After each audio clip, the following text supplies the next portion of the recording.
Maka ternyata tantangan terbesar dia ya diprovokasi itu sama iblis. Mungkin kalau bahasa sekarang, wah Ibrahim, jenengan apa nggak pernah baca kitab hukum hak asasi manusia kadang-kadang. Jenengan masa anak dewi mau dibeleh. Tapi inilah kenapa Allah Ta'ala tampilkan sosok yang sangat kuat yang bernama Ibrahim dan Ismail. Sehingga dalam sebuah sejarah kehidupan ini menjadi toladan besar atas sebuah kegiatan besar juga yang kita rayakan selain Idul Fitri. Namanya Idul, kita ini kan punya 2 hari raya Bapak Ibu. Hari raya puncak itu sebenarnya sasi besar, itu namanya Idul Adha. Loh kenapa Idul Adha Ustadz sampaikan ini menjadi bulan puncak? Itu selain bulan ke-12. Karena setelah itu habis itu Muharram. Idul Adha itu sebenarnya nggak bisa dipisahkan dari rangkaian Idul Fitri. Idul Fitri itu kan bagaimana kita ingin mempola agar diri kita sebagai manusia itu betul-betul mengikuti fitrah. Agar kita bisa mengenali diri dengan apa? Minal aidin wal faizin. Minal aidin itu apa toh Ustaz? Minal aidin itu kan kembali sarapan karena kita sudah tuntas, wal faizin menjadi pemenang. Loh kenapa kita disebut pemenang? Karena kita sudah bisa menaklukkan hawa nafsu. Jadi pertentangan terbesar pada diri kita, godaan terbesar itu adalah nafsu kita. Itulah sejatinya hidup. Itulah sejatinya diri ini. Jadi manusia itu memang tak sempurna kalau tak ada nafsu. Tetapi nafsu itu selama didudukkan di tempat tinggi dalam posisi jadi panglima, maka akan banyak terjadi orang yang menuhankan hawa nafsu. Dan sekarang banyak kejadian orang menuhankan hawa nafsu. Kemarin salah satu guru besar dari Gontor Ponorogo itu, ada sekolah tinggi Darussalam, Universitas Darussalam itu Ustadz Zarkasi itu menyampaikan tentang agama hawa nafsu. Jadi kalau di Barat atau di Eropa itu saya minta maaf, itu namanya iklannya klub sepak bola itu dianggap ini agamaku. Jadi fanatisme mereka terhadap klub itu betul-betul seperti fanatisme terhadap agama. Kenapa? Karena dia melihat agama itu ya bagian dari bentuk fanatis. Fanatis itu artinya kecintaan yang buta. Kecintaan yang buta. Makanya tak heran dalam kehidupan ini kemudian terus berpecah-pecah. Kalau di Eropa, di Barat menghadapi cara berpikir seperti itu kan yang muncul kan akhirnya menjadi banyak pertikaian. Karena apa? Karena semua mementingkan nafsu masing-masing. Benernya bener sakarepe dhewe. Kan makanya tingkatan benar itu kan ada 3 sebenarnya. Yang paling rendah benar sakarepe dhewe. Itu benar menurut dia. Kalau wis iki karepku ya bener kaya ngene, nah itu paling rendah itu. Dan yang di Barat itu terjadi seperti itu. Makanya kemudian dipaksa agar tidak terjadi pertikaian, maka paham muncul namanya pluralisme. Pluralisme itu apa Ustadz? Itu ya setingkat di atas bener sakarepe dhewe ini. Artinya apa? Kita dipaksa untuk memahami benermu karo bener kuwi. Saya minta maaf. Ya podo-podo bener. Jadi saling menghormati. Dan ini yang kemudian wacana ini sebenarnya sudah sangat terlambat. Lah di Indonesia ini menjadi kuat. Makanya paham ini kemudian mengejawantah. Makanya muncul orang-orang sekuler itu. Jadi orang beragama itu tidak dianggap pluralis. Kalau tidak dianggap pluralis, dianggap teroris. Wah itu yang masalah itu. Karena fanatis itu dianggap teroris. Itu salah itu. Karena benarnya pluralis itu hanya menyelesaikan benar sakarepe dhewe itu. Paham ya? Jadi agar kita ini tidak bertikai dan tidak merasa paling benar. Tetapi kalau orang beragama kan tidak bisa seperti itu. Lah kalau benere sak kampung kuwi wong maling kabeh kira-kira. Aturannya diantara kita boleh podo maling, bener nggak kira-kira itu? Nah, makanya konsep nilai-nilainya kan gitu. Saya seperti ngambil contoh aja. Nama bener pluralis itu hampir nggak punya nilai, nggak punya moral, nggak punya adab. Itulah makanya pondok pesantren kita kami diwanti-wanti dari yayasan, Ustadz tanamkan betul itu nilai-nilai adab. Kenapa? Saya ambil contoh ini. Itu salah satu pikiran. Fulanah menikah hamil. Sebuah kata ya. Fulanah menikah hamil. Ada lagi kata fulanah hamil menikah. Itu sama atau beda kira-kira? Podo-podo tuh. Hamil karo menikah. Tapi kenapa Anda bisa mengatakan beda? Fulanah menikah hamil atau fulanah hamil menikah? Itu menurut Anda yang benar yang mana itu? Nah, kalau menurut orang Barat nggak peduli itu. Aktivitas menikah dan hamil kan sebuah kejadian yang sama. Mau mana yang dulu kan bagi mereka ya podo-podo terjadi. Tapi bagi orang kita, orang yang punya adab, orang yang punya nilai, kan nggak bisa seperti itu. Ya apa ya kira-kira? Fulanah harus menikah dulu baru boleh hamil, kan gitu. Nggak bisa hamil dulu baru menikah, karena berarti ada adab yang dilanggar, ada aturan yang sesungguhnya ditabrak. Lah inilah nilai. Maka ada kebenaran sesungguhnya yang paling tinggi itu kebenaran menurut Allah Subhanahu wa taala. Dan itu yang ditanamkan betul sesungguhnya. Makanya kalau Anda nanti baca ayat suci Al-Qur'an, saat Nabi Ibrahim, saya minta maaf, itu melakukan nanti banyak doa-doa Nabi Ibrahim yang sangat menarik yang berkaitan dengan bagaimana dia membentuk sebuah generasi dan komunitas yang kuat. Yang paling awal adalah doa beliau berkaitan dengan kalimat Robbi habli minas solihin. Dia minta betul anak yang soleh. Sama Allah dijawab itu. Kasihkan kabar gembira dengan munculnya anak dalam konteks bigulamin halim. Gulamin halim. Gulam itu apa? Gulam itu nanti akan muncul pribadi anak-anak. Gulam itu usia ya sekitar 13-15. Karena konsep pendidikan anak selama proses bisa dididik itu di usia itu. Makanya saya minta maaf. Di PPTK ini memang menarik ketika kita dibuka, gimana Ustadz usianya berapa? Kalau di sini seharusnya itu usianya harus sudah 18 ke atas. Kenapa? Karena dia sudah bisa mandiri. Mengingat pondok pesantren ini sangat terbuka. Habis ini kan keluar masuk putra putri dan seterusnya. Nah, kalau anak-anak, wah bermasalah dia ikut keluar itu kadang-kadang. Ya, bermasalah kan gitu, bercampur apalagi pondok tahfidzul Quran. Itu nggak boleh itu banyak lihat perempuan. Makanya gitu. Nanti suatu saat makanya kita bikin aturan kalau naik ke atas itu nggak boleh perempuan kan gitu.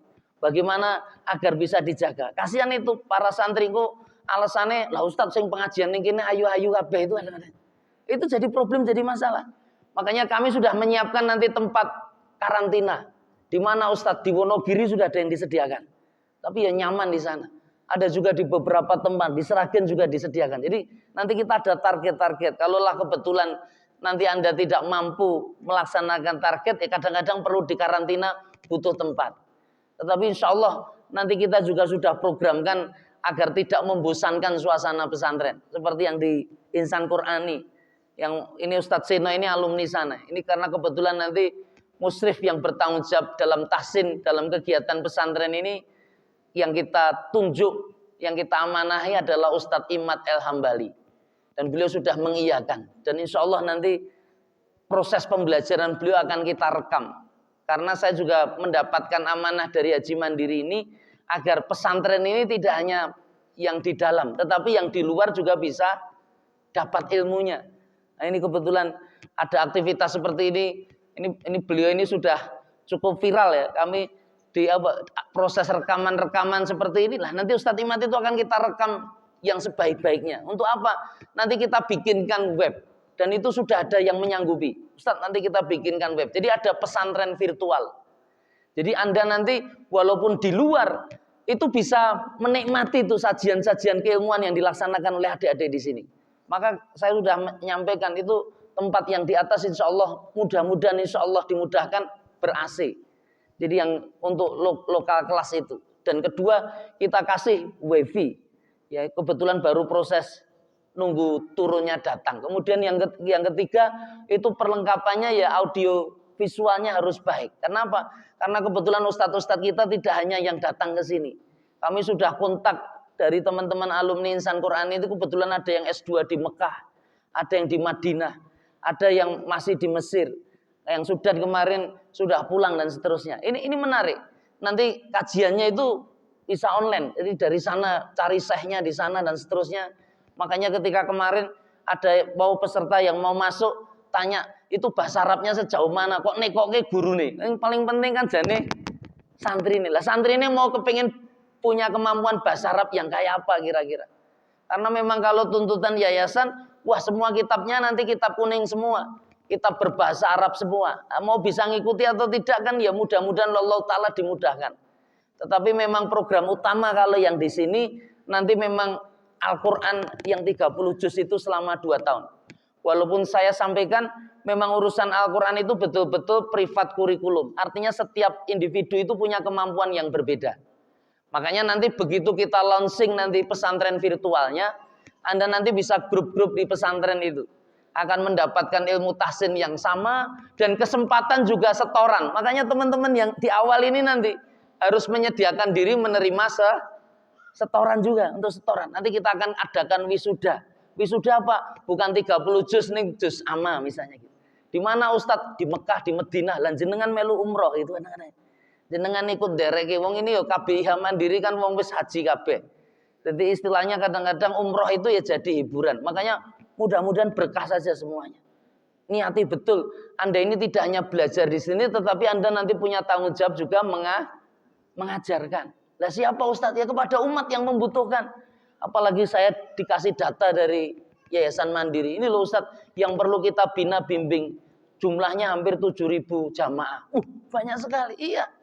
Haji Mandiri ini sudah ada 7.000 jamaah yang ikut menanamkan saham sehingga pesantren ini berdiri. Makanya kan kemaslahatannya bukan hanya untuk 15 santri yang ada di sini, tetapi juga yang ada di luar bisa ikut online. Kalaulah bukan dia, minimal ya keluarga besarnya, minimal anak cucunya dan seterusnya. Minimal tetangga-tetangganya bisa tahu. Sehingga apa? Sehingga kita bisa merasakan aura Quran itu sampai ke rumah-rumah kita. Adik-adik nanti di tasbih juga bisa online dan seterusnya. Sehingga orang bisa mendengarkan. Oh inilah santrinya dan seterusnya. Ini yang kita harapkan. Makanya sinerginya dengan bermacam-macam.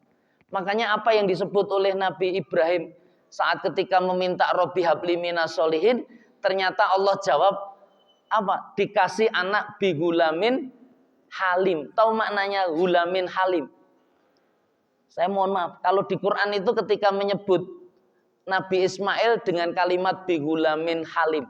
Tetapi begitu menyebut kabar tentang anak namanya Nabi Ishak. Jadi yang menarik kan gini.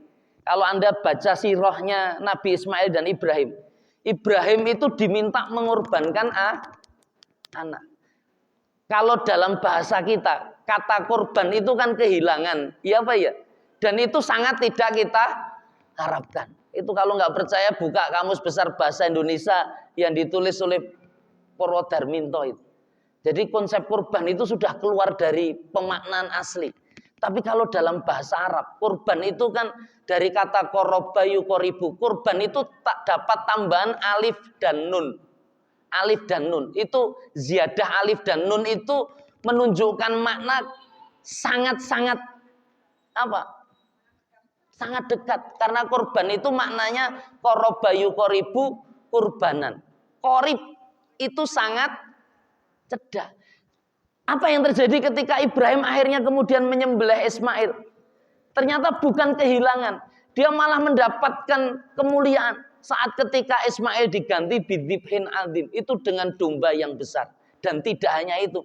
Setelah pulang ke rumah, itu malah mendapatkan informasi dari malaikat yang datang jadi tamunya Nabi Ibrahim. Tentang apa? Tentang akan adanya anak yang dikandung oleh istrinya Sarah. Itu dengan sebutan apa kalau di Quran? Bigulamin alim. Jadi kalau menyebut Nabi Ishak, cikal bakal Nabi itu bukan halim tapi apa? Bukan halim tapi alim. Jadi yang satu pakai hak, yang satu pakai ain. Tahu bedanya? Tahu bedanya? Nabi Ismail itu disebutkan bigulamin halim. Kalau Nabi Ishak disebutkan bigulamin alim. Jadi halim sama alim. Ada anak namanya Alim, yang satu dinamakan Halim. Bedone napa? Halo. Kenapa kok kemudian akhirnya harus Ismail yang kemudian dikorbankan? Itu menarik itu. Karena Halim itu, Halim yang diawali hak. Orang kalau bisa Halim itu kalau alim. Tetapi orang alim belum tentu. Loh, kenapa dengan Halim, Ustaz? Halim itu terlihat betul saat ketika Nabi Ismail oleh Nabi Ibrahim diminta pendapatnya. Jadi kita berterima kasih betul tentang pelajaran sejarah antara Ibrahim dan Ismail itu. Bahwa seorang bapak itu memang punya otoritas. Dan wallah, itu yang kejadian yang muncul bukan kemudian Ibrahim melaksanakan perintah Allah tanpa mempertimbangkan pendapat anaknya. Mungkin bisa-bisa saja gen dilimpeke putrane terus diikat langsung dibeleh, kan nggak masalah. Wong perintahnya kon beleh. Nggih napa nggih kira-kira? Apalagi anak masih gulam seperti itu. Masih usianya 13-12 tahun seperti itu. Kalau dimintai pendapatnya mesti nolak, kadang-kadang kan gitu. Gimana sih mau dibeleh? Tetapi apa kalimat dalam Quran itu? Ya abatif almatuk maru satajiduni insyaallah minas sobirin. Oh, itu kalimat yang menunjukkan Halim itu di situ. Halim itu apa toh Ustaz? Halim itu pengucapan kata ya abadi.